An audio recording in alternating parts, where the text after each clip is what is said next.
This is episode 23 of the Battle of Ohio podcast. The Bengals are starting to put together a nice little run at the end of the season.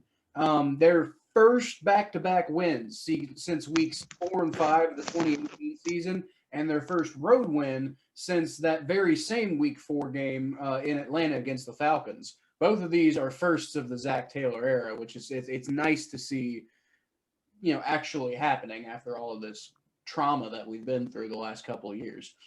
And the Browns lost to the freaking Jets. Bro. Welcome to the Battle of Ohio podcast, where we follow the revival of the historic rivalry between the Cincinnati Bengals and the Cleveland Browns.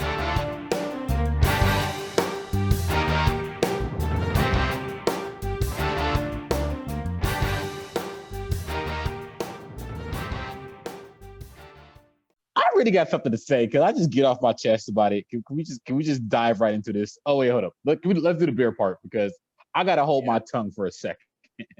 I gotta hold my tongue for a second. I got a lot to say. Well, I got a lot to say. Don't worry. Whatever you have to say, because I gotta say the Browns are by far and away the more interesting of the two teams right now, and especially after losing to the Jets. Like we beat the Texans. I don't know if. What about Brady Allen? And no, there's something to talk about. I have plenty of talking points to talk about as far as the Bengals game goes, but like we're Brandon playing Allen for just solidified himself as the best backup the Bengals have. But anyway, before we get into all that, let's why don't you tell me what you're drinking today, Thomas? Today I am drinking a twisted tea. Now you guys know why I'm drinking a twisted tea. Now, some people don't know why I'm drinking a twisted tea, Angry but man in Cleveland. you know that's why I'm drinking twisted tea. If you don't know what it was, is this. You word. Oh no, you didn't just call me that word. Ugh. Yeah. So Thomas Just may be an twisted tea. angry man in Cleveland for different reasons than that other guy, but I think it's still fitting that y'all lost to the Jets with twisted tea. We're gonna go hit the Steelers with twisted tea. I am drinking a Bloodhound Orange IPA from the Thirsty Dog Brewing Company. Thirsty Dog. Yeah, that's a good beer. I am not really usually a big fan of IPAs, personally. Really good beer. That's a really good beer. I don't like that. That's a really good beer. I actually, I will say I don't hate IPAs. It's just IPAs are the kind of beers that I can't drink quickly. IPAs are sipping beers for me, and that's it. Like I can't drink them very quickly because they're just they got such a strong flavor to them that it's hard to get them down.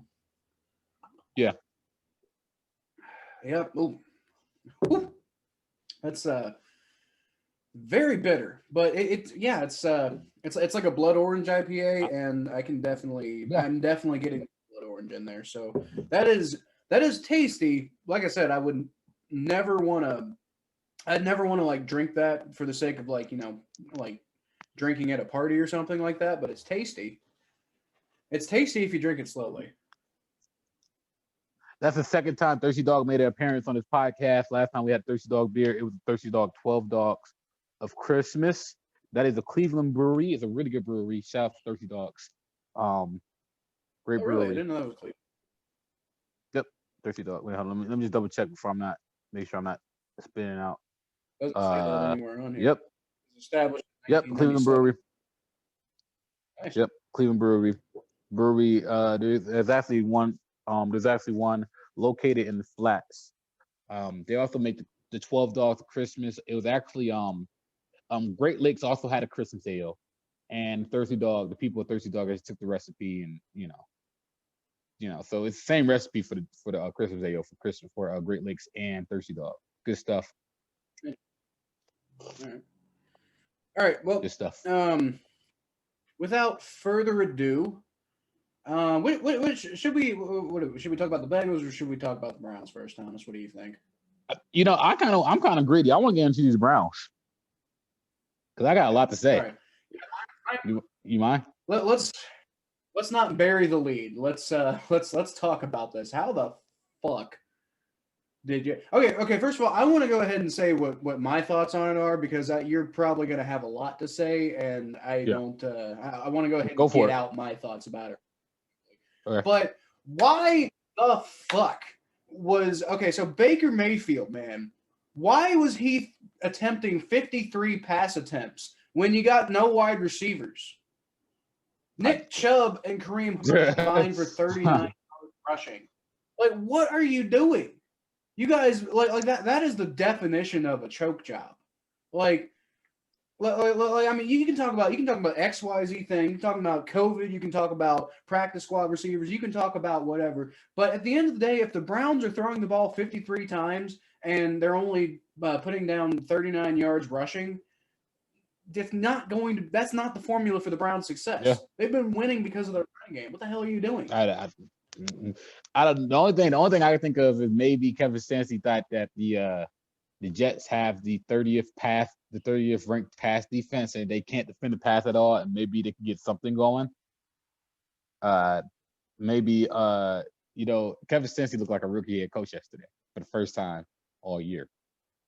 That's all that. Well, it's bound to happen. Yeah, I mean, the whole thing is, what was it? Here, wait, hold on. Let me see. Cleveland Browns flight. I'm trying to find an article where they talked about the Cleveland Browns flight last night.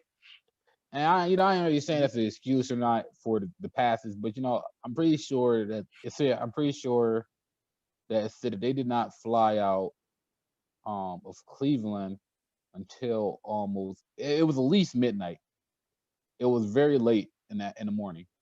And they because usually they fly out Friday. They was planning on fly out Friday, and they couldn't fly out till late Saturday, is from my understanding. If not very early Saturday or very early Sunday morning. I can't remember what time it was exactly. Some people are saying, yeah, they got there. They flew out of Cleveland about 10 p.m., 9 p.m. Some people are saying they flew out of Cleveland at midnight. So there's different reports on when they flown out of Cleveland. And why do you think? Hey, Thomas, why do you think that's a excuse, or why do you think that's something you're bringing up? The reason why I'm bringing that up is because when you fly to Cleveland, we're all creatures of habit. We're all creatures of schedule, especially when you're preparing for an NFL game that's at 1 p.m. the next day. 1 p.m. is not that late. Think about it, right? 1 p.m. You wake up at 8 a.m., right? If you're a football player, you got to wake up at 8 a.m. You gotta get some breakfast, you get some food, make sure your body's in the right shape for the game. Then you gotta do your warm-ups, you do your pregame warm-ups, you gotta get to the stadium. All of that takes time, and then you gotta get to traffic, you gotta make sure everybody's in the teams in the right spot. That's not a lot of time. There's not a lot of time. Say your flight does take off at like 12 o'clock, right? You're gonna land at 3 a.m. So which means you have 5 hours of sleep at best. I'm sorry, you won't land at 3 a.m. It's an hour and a half flight. So you land at 1:30 a.m. So you probably get a hotel by like 3 a.m., 2 a.m. So you probably won't get like 5-6 hours of sleep. So you have a lack of sleep. Kevin Stefanski Sunday morning was doing a walkthrough with the practice squad receivers in the parking lot of a hotel. So this is how early. So they had to wake up early, and he had to take the practice squad receivers that he haven't practiced with all week, and had to do drills with them in the parking lot. With that said, why are you throwing to those guys? Alex Hooper, he dropped 2 or 3 passes. Alex Hooper, you got to be better than that, man. You're the highest paid tight end in the league, and you are dropping passes. I know he was still your top receiver of the week. I forget exactly what his stats were, but nobody had more passing or more receiving yards than he did. Yeah, because they threw it to him like 80 times. I don't know the exact number, how many times they threw it to him. They threw it to him multiple times, and he dropped it multiple times. Baker Mayfield, he seemed off rhythm. The offensive line, there was 2. We have 3 offensive linemen out. So we had 3 offensive linemen out, and that's shown. The offensive line didn't do a good job blocking. And it seemed like a team that was just tired. And y'all, I know you guys say, "Oh, why didn't the Browns rush the ball?" But I'm gonna be real with you. Kareem Hunt and Nick Chubb, they weren't playing well yesterday. Go back and watch that game. They did not play well that game. They did not play well. When they ran that ball, they was not playing well. So Art, Cool. Keep on running the ball. What if they ran the ball 50 times yesterday and the Browns only had 90 yards? They're like, hey, why did the Browns only have 90 yards when they ran the ball 50 times? Why did they keep on running the ball when it doesn't work? Well, when it doesn't work, people make excuses. But the thing that frustrates me the most this morning, Kyle, the thing that frustrates me the most is one thing that they lost. Fine, they lost. Y'all lost because of COVID. Y'all had a lot of players out. It wasn't a really good situation. Y'all lost. Y'all laid the egg. Don't feel sorry about yourself. Get up and play next week. The thing that freaking pissed me off the most are Cleveland fans. It's always the Cleveland fans. We have the most passionate sports base in America. I will argue that with anybody. But we have some of the dumbest and worst fans in the world because these guys, y'all irrational. I hate the fans, and it's usually the older fans. And they go like, oh, you're just a young kid. You don't know what you're talking about. No, you're old and beat up. You don't know what you're talking about. Because here's why I hate about older fans. And here's why I hate about the Cleveland mindset and the Ohio mindset and anybody else who's watching this podcast. I hate it when people say that we're cursed. I freaking hate that.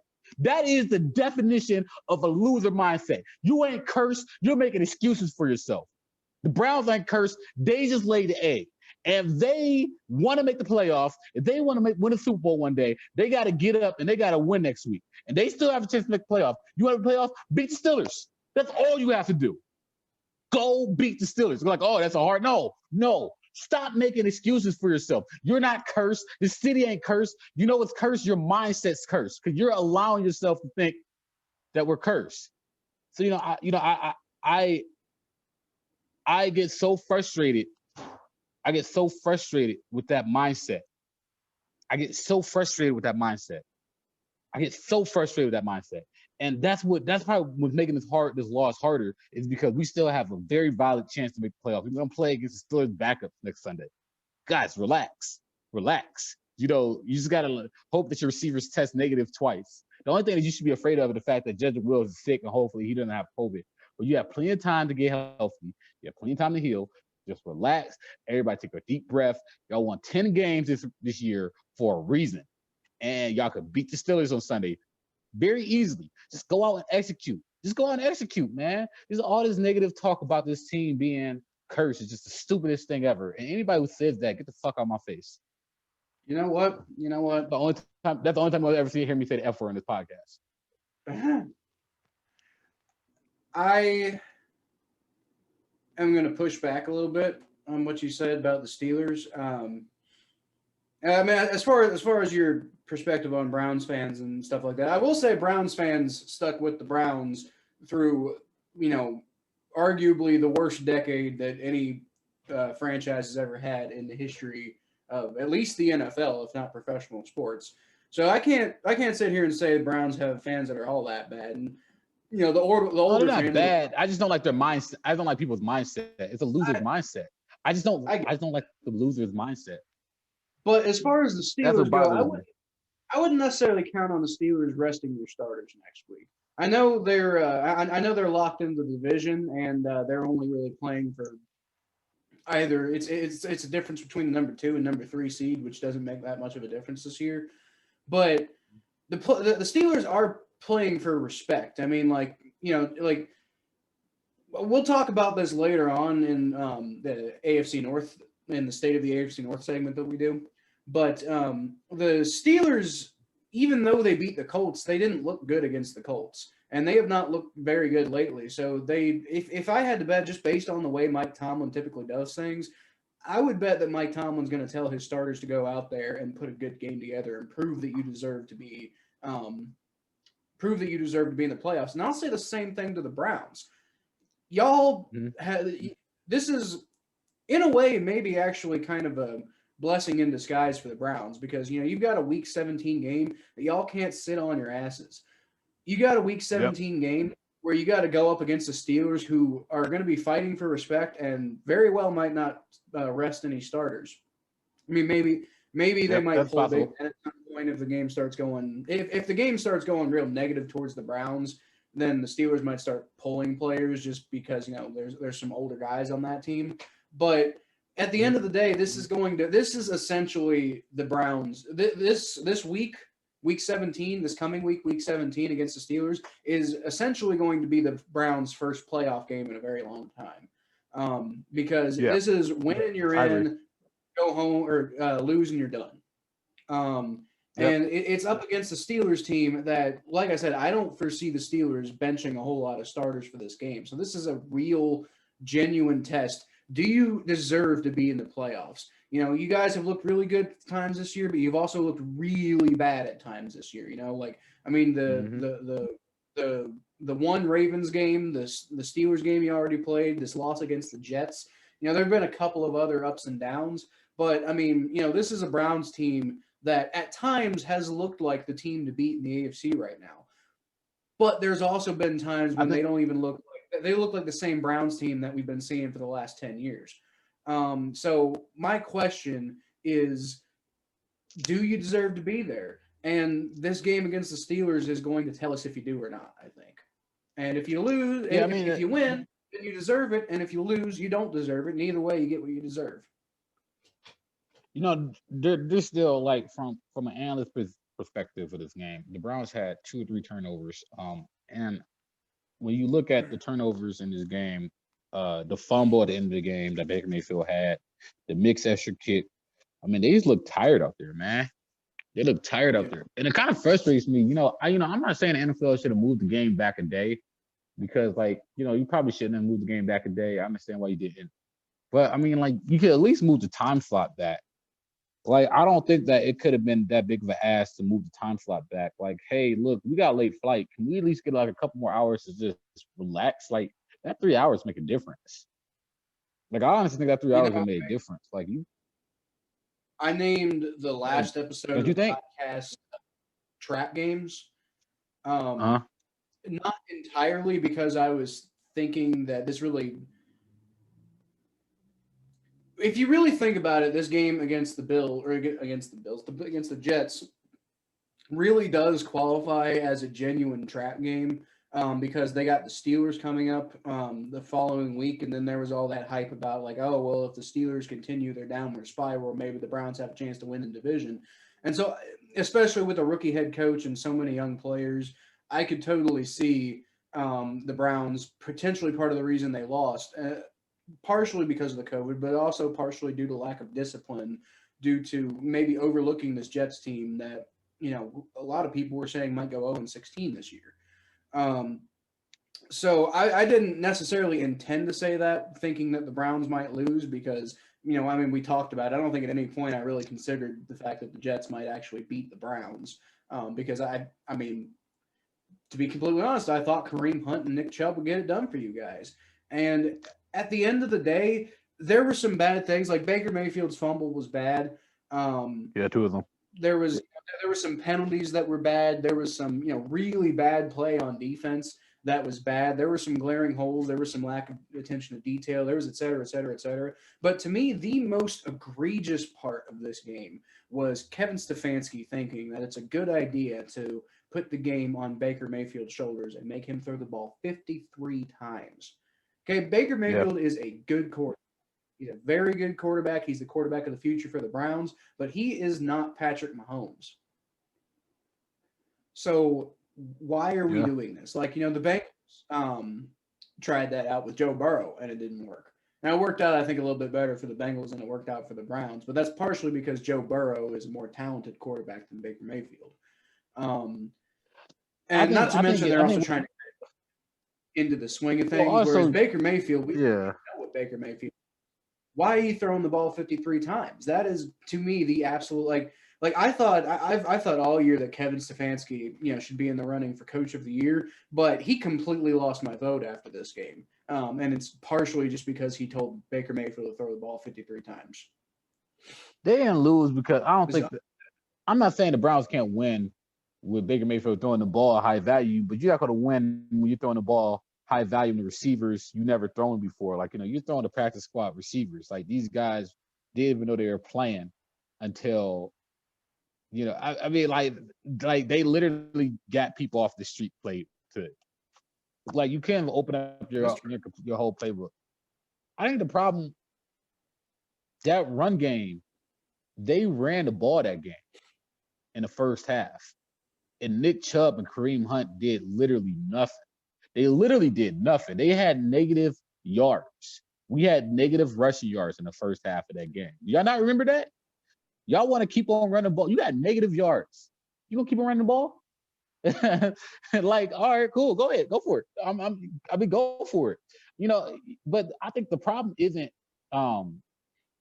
just the passing; it's the kind of passing. The second half of the game, they changed up the scheme a little bit because they only scored 3 points in the first half. They scored 13 in the second half. What they did in the second half was they started to do screens and they started to do different stuff to get Kareem Hunt and Baker Mayfield the ball where they're not Kareem Hunt and Nick Chubb the ball without rushing the ball. So like screens, out routes and stuff like that. But too many times Baker Mayfield just missed passes, like you said. You know, he got to be better than that. I know these are receivers that, you know, you haven't played with. I know you're running on 5 hours of sleep. You should be able to, you know, he didn't wake up feeling dangerous in the morning.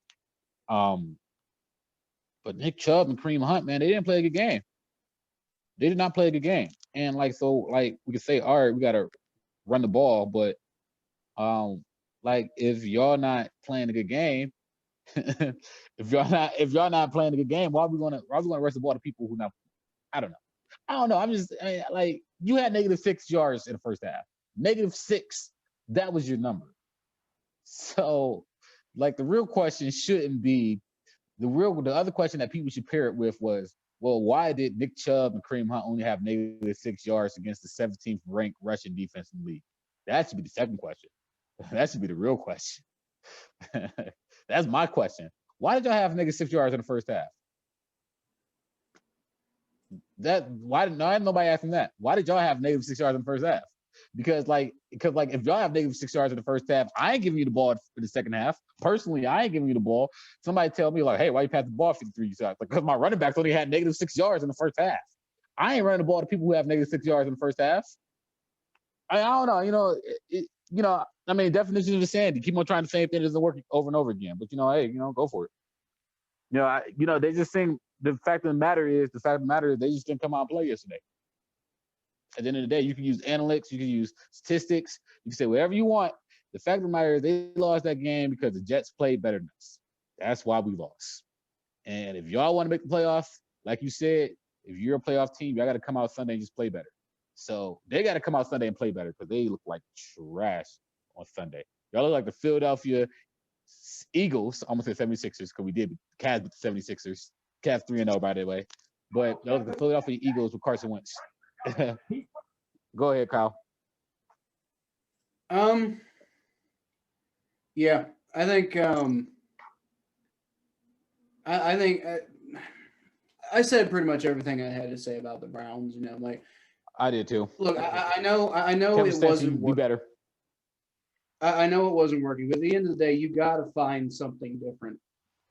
You got to find some way to try to get the ball in your playmakers' hands, even if you got to find some way to get them going. That's the fact of the matter. And, just like a couple of runs straight up the middle, if that's not working, try to find, a couple other ways to get them the ball running. It's just simply like moving off of that and saying, okay, well, let's give the ball to Baker Mayfield and have him throw it 53 times, even though in general, he tends to be better when his volume of passing is low. He can be a very good quarterback, but he tends to do best when when he doesn't have to be the center of attention on the Browns offense. But it doesn't help. Those fumbles don't help either. You gotta do better, man. Those fumbles, those turnovers. You can't be turning the ball over like that against the Jets, dude. You just can't. I'm sorry. I think Baker Mayfield and Kevin Stefanski, and on both of them, I think were in their own heads, and that's what's going to be the down Browns is if that happens. That those are your two biggest leaders on the offense, and you can't have that happen. But hey man, let's go ahead. Happen. Y'all lost. Yeah, get up in the morning, come back, beat them next week. The Bengals beat y'all. The Bengals beat them. Luckily, the playoffs haven't started yet, but in a way, for the Browns, they do this week because if you don't beat the Steelers, you're not going to the playoffs. I think you can, I actually forget there's a scenario where you can lose to the Steelers and still go to the playoffs, but I think you have to rely on the Jaguars to beat the Texans. So No, or no, you have to the rely on the Colts got to Jaguars to lose. beat the Colts, or the Texans to beat the No, Titans. yeah, Which yeah. both of them seem kind of like a long shot. So, but anyway, I mean, let's go ahead and man. move on to let's go ahead and for the sake of time, let's go ahead and move on to the Bengals. Okay. Almost the exact opposite position the Browns are in right now because we just beat the Houston Texans, although the Houston Texans also, like the Jets, aren't a very good team. But Bengals aren't a very good team right now. Actually, now technically the Bengals are most likely going to finish with a better record than the Texans because right now the Bengals are a half game Yeah, better than the Texans as far as final record yeah. goes. So the Bengals are now 4-10-1. The Texans are now 4-11, and most likely the Texans are not going to win next week. So most likely the Bengals are going to end up with the better finish than the Texans on the season. Now, okay, look, the Bengals have done this a lot, right? The Bengals have done this where this was a big thing back in the '90s. I remember was they would have these big finishes to the season, beating teams they weren't supposed to beat and, putting together these runs at the end of the season and making you think, oh, well, maybe there's a glimmer of hope here. Maybe something can happen. And then the following year, everything just falls back to shit. Now, here's a reason why I don't think that that's going to be a problem. And that reason is Joe Burrow. This team is starting to build confidence and learn how to win, et cetera, et cetera, et cetera, without Joe Burrow. And when Joe Burrow comes back, I don't see any reason why it's not just going to get better because this team has confidence and can win, and hopefully is going to have a lot of new talent on the team. And the big thing about those '90s teams that had those strong finishes to the season, but always seemed to like get off to these awful starts and never seemed to be able to follow up with momentum. A lot of that was the fact that we were playing, Paul Justin, Akili Smith, David Klingler. I mean, like Scott Mitchell. I mean, we had Jeff Blake, and that was cool. And like Boomer Esiason came back for 1 year, and that was all right.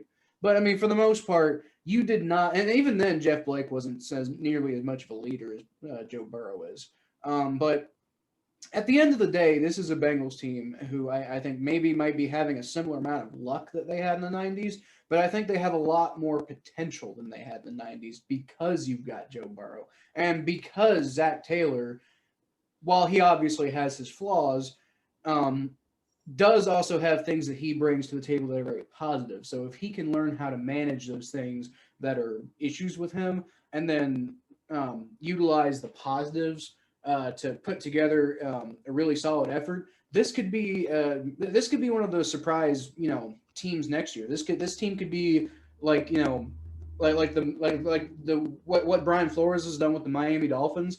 That could be what Joe Burrow does with the Bengals next year if they can continue this momentum. We'll see how they do against the Ravens next week, but if they can, if they beat the Ravens,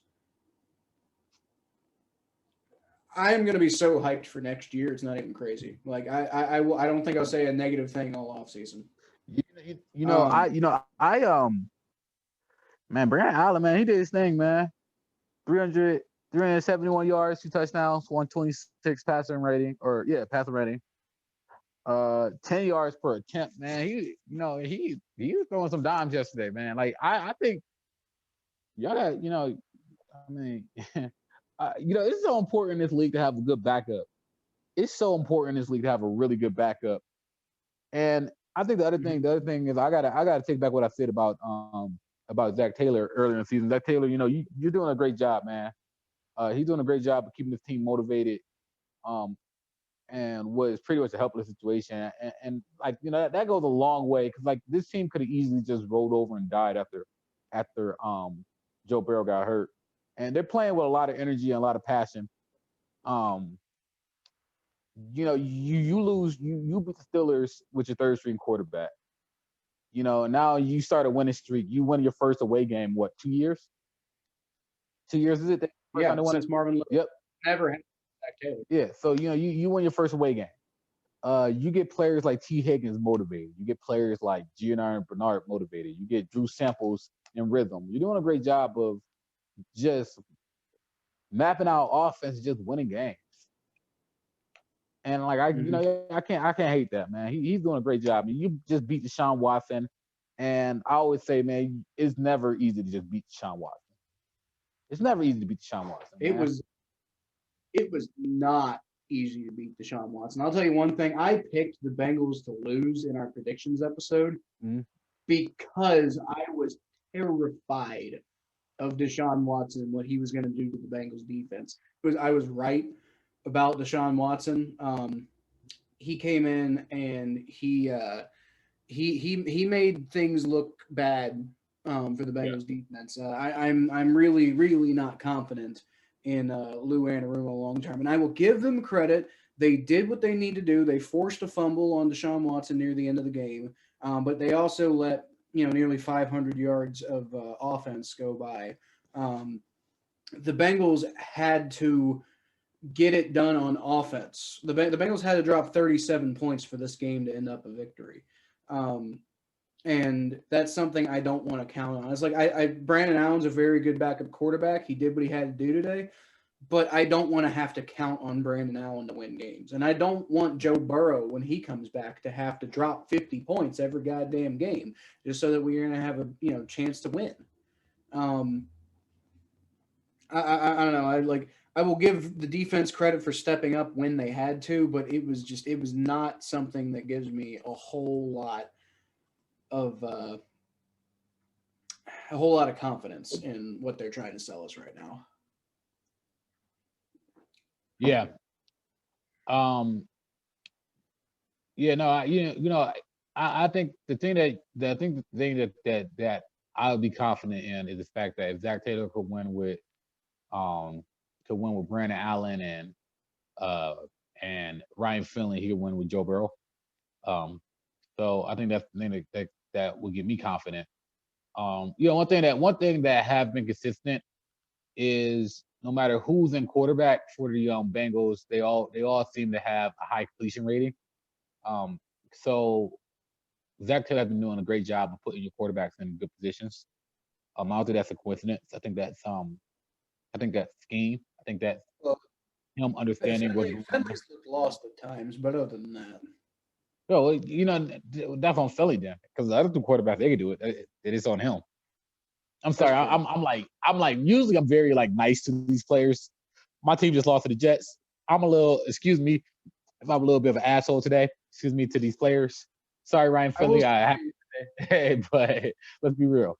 I want to point out a lot of Bengals fans are there are two camps right now in the Bengals fan base. It's the do we try to win the rest of these games and damn the consequences, let's just find a way to win some games, or do we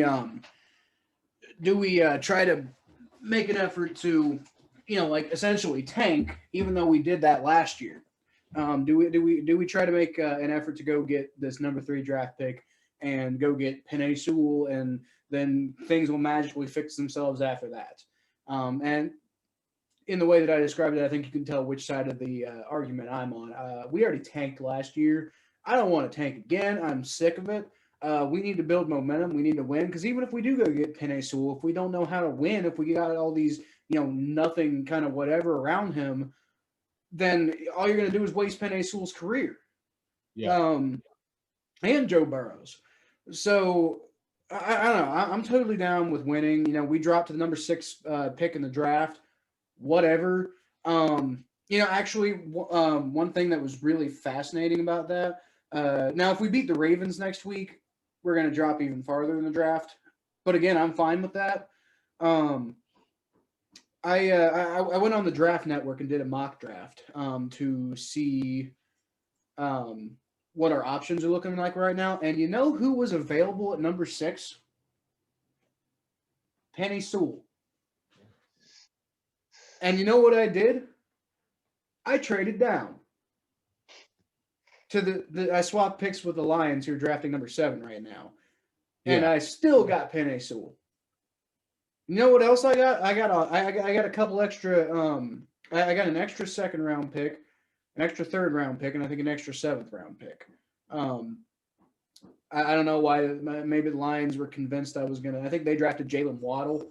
I don't know why the Lions were convinced I was gonna take Jalen Waddle, but they apparently felt the need to pay me for him. So Trevor Lawrence went number 1. Justin Fields went number 2 to the Jets. Micah Parsons went number 3 to the Miami Dolphins. Gregory Rousseau, the edge rusher, went to number 4 to the Falcons. Jamar Chase, Joe Burrow's old wide receiver at LSU, went number 5 to the Philadelphia Eagles. And Jalen Waddle went number 6 to the Lions. So not only that, but people, first of all, people are so focused, I think, on Penei Sewell being like, this be-all, end-all of draft prospects, even though that's really not what he is. I mean, there's a general there's a camp out there among a lot of draft experts and stuff who say that Penei Sewell probably wouldn't have even been a top draft tackle prospect in last year's draft. On top of that, this guy opted out of 2020 the 2020 season. Yeah. So, I mean, don't get me wrong. He's a very talented prospect. I'm sure he's going to be great, blah, blah, blah, blah, blah. But, why would we mortgage everything we have on this guy who is a prospect? This isn't Joe Burrow coming out of LSU and looking like the savior of all time. This is an offensive tackle, and there's other offensive tackles in this draft. And apparently, according to this, we dropped down to number 6, technically number 7 because I traded down, and I still got Penei Sewell. So I don't know. I think people are making way too big a deal out of draft positioning. And unless you get the number 1 pick, then it ain't worth the tank, in my opinion. It's a ridiculous prospect. I say we do it and win next week too. I don't even know how far we're going to drop down in the draft order, but I'm sure we could probably get a good trade for whatever draft pick we get, and even if we don't, I would rather this team learn how to win and put together stuff, and then I don't know, we'll go get Samuel Cosme or something and put him at tackle, and maybe he's not Penei Sewell, but maybe Penei Sewell is going to be terrible, or maybe Penei Sewell decides he doesn't want to play football. I mean, you never know. Anything could happen. This guy's a prospect. He's not like a guarantee. I think that I'm with you. I said last podcast that there's 7 top 32. There's 7 prospects. There's 7 out of top 32 prospects. I'm sorry. There's 7 offensive linemen in the top 32 prospects. So which means that the top 30, top, what should be the first 32 players drafted, 7 of them are offensive linemen. Now, let's be real, 7 offensive linemen that can go in the first round because offense sell tickets. So like receivers, running backs, all that stuff, cornerbacks, edges. People going to draft from the flashy, not what they need. So I could literally see offensive linemen just drop it down in this draft. Trading down is not a bad idea. Y'all be okay. There's so many good offensive linemen in this draft.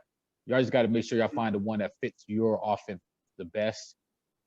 You might not get the first choice, but you'll probably at least get the second choice. And that can go a long way. There are a lot of good offensive linemen in the draft. So I'm not worried about I'm not worried about the Bengals at all. I am not worried about in any way, shape, or form. I think we're going to get, a good draft pick regardless of where it's at. Yep. And if we could momentum at the end of this year and give Joe Burrow something exciting to come back to, then why not do that? You're not going to look back at this in 3 years and think, oh my God, we beat the Ravens at week 17. You're not going to do that. Trust me. I want to move on now to our weekly segments, the underrated player of the week. So I know this might be tough because y'all lost to the Jets, but who do you think deserves credit for doing what they could do to try to give you guys a win? Who deserves more than the shit the whole team's getting for losing to the Jets this week, Thomas? I'm gonna go ahead and say Derek Willis In fact, I'm just gonna go ahead and say the four receivers that filled in for the Browns. I gotta give them a shout out. You guys came in a very tough situation um to play. I'm not gonna say the offensive line because the offensive line, anybody who filled in for the offensive line, they'll get no credit because the offensive line they actually helped stall the game. You wanna know why we only scored 17 points? Another reason why we had to pass the ball so much is because we had a lot of false starts. There was multiple times where the Browns were driving and they had false starts, people off sides and stuff. And maybe it's a lack of walkthroughs or something, but that's not the fault of the receivers. The receivers did what they had to do. So the receivers that filled in, I'm gonna give y'all credit because y'all put in a tough situation and y'all came in, y'all performed our task. So I give it to them. Mainly Derek Willis. I like your kid. Marvin Hall, I think his name is. So shout out to them. I respect y'all for coming in and doing your job. Too bad we lost. I know you guys put in a tough situation. Maybe y'all could have performed better if y'all had more time to prepare. That's all I got because nobody else is getting credit. Nobody else on that team is getting credit for losing to us. Yeah. Fair enough. I like I said, I know this one's it's got to be hard because losing to the Jets, you don't want to give anybody any credit really. For the Bengals, now this one's gonna sound insane just because of who he is, but when you really think about it, it's actually a pretty good pick, I think. But my underrated player of the week this week is the man, the myth, the legend, AJ motherfucking Green. Okay. I am so heartbroken that this guy's career in Cincinnati is going to end with a whimper, and it's going to end with we're not re-signing him next year. It's just not going to happen. He is not going to take the kind of discount that it would require for the Bengals to re-sign him, and with the fact that he's playing a little bit better down the stretch here, I guarantee you some team is going to take a shot on him in free agency. So unless he's just feeling like, oh, I love this living in the city of Cincinnati and I want to live near where I work, and the Bengals have been so loyal to me, I'll play for them no matter what they want to pay me. Unless he's going to say that, AJ Green's gone. It's just it's not going to happen. It breaks my heart because he was such an integral part of this team for so many years. But man, I got to give him credit for the way that he played this week. He didn't do anything spectacularly game changing. Like he didn't score any touchdowns. But he was a factor in the passing game. He was a target for Brandon Allen to throw the ball to. That was not negligible this week. He had some first downs that were critical. He had a 16-yard catch at one point. If that pass isn't made, he had a 33-yard catch at one point. That if that catch isn't made, then who knows how the game ends up. He caught four. He caught 4 of his 7 targets. I know he didn't get in the end zone, and he may or may not get. The reason I'm giving him this award is because he may or may not get the credit he deserves for this game. Because really, what a lot of people are going to look at, they're going to look at Brandon Allen, the backup quarterback playing well. They're going to look at Samaje Perine having an insane game on the ground despite being, arguably the 3rd or 4th string running back. He had 95 yards and 2 touchdowns today. That was impressive. But, it's like I said, it's hard to look at AJ Green and call him underrated anything. But just because of the way that he's kind of set himself up this year, the fact that expectations for him at this point are so low, and also the fact that he didn't really do anything flashy enough to get super noticed everywhere, I'm gonna give you credit, AJ Green. I'm gonna miss you. I really am. The whole city of Cincinnati is gonna miss you. The Bengals are gonna miss you, and I'm sure to an extent you're gonna miss the Bengals. But I at least we get to see you playing well before one more time before you go. AJ Green, he was I remember the argument. I remember AJ Green used to be always been an argument of best receiver in football. I always thought he was one of the best. I would consider him one of the best. I remember when he was at apex of his career. When he was at apex of his career, I was at OU, and there's a lot of Cincinnati Bengals fans at OU, obviously, and they will always argue about why they think AJ Green's the best quarterback in the league. And the Steelers fans are like, oh yeah, no, it's Antonio Brown. Now he's not even one of the top 5 receivers in the division. Excuse me. So he had a great career, especially with the Bengals. He's a good dude. He means a lot to the fan base. Hey, who knows? Maybe he might come back to the Bengals for like his career send off. Who knows? Maybe. But yeah, but if his time is done. If this is truly it for AJ Green, then God send, sir. I appreciate everything that you've done for this team, and maybe we'll see you make another impact in the game against the Ravens next week. And if by some miracle you're back next year, I would love to see that. But if not, I think the stuff you've given to this team, you've earned the right to go to whatever team you want to go to. So, cheers, sir. Good for you, sir. Cheers. Twist the tea. Let's go ahead and move on to the final segment of the week, the state of the AFC North. And we're kind of running out of time here, so we're gonna have to be a little quick about this one. But let's start with the Steelers.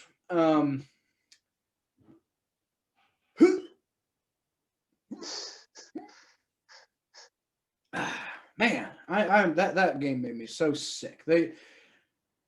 They were down 24-7 early in the third quarter, and the Colts just choked the whole game away. The Steelers looked like just as much crap as they've looked for the whole year. But I mean, people have been noticing for the last couple of weeks because they haven't been winning. And I got to give them credit. They beat a playoff team, a playoff team that's still fighting for playoff positioning and could possibly not be a playoff team. So, but this is also a Colts team that the Steelers could see in 2 weeks in the wild card round. And if it's not the Colts, then they'll probably play they'll probably play the Browns or the Ravens, depending on how playoff seeding ends up working out. But Browns, y'all better thank the Steelers for beating the Colts. Y'all better thank the Steelers for beating the Colts. Y'all better thank the Steelers for beating the Colts, because the Steelers didn't beat the Colts. Y'all would have had to wish for 3 people to lose to.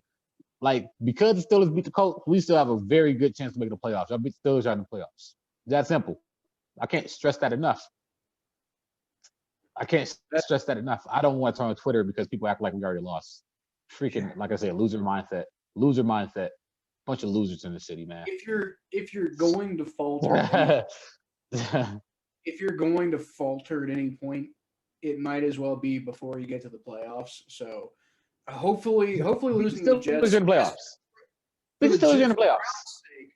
For the Browns' sake, hopefully losing to the Jets was nothing other than a wake-up call, a chance for the Browns to be like, okay, this is where we're at, and we don't want to be here.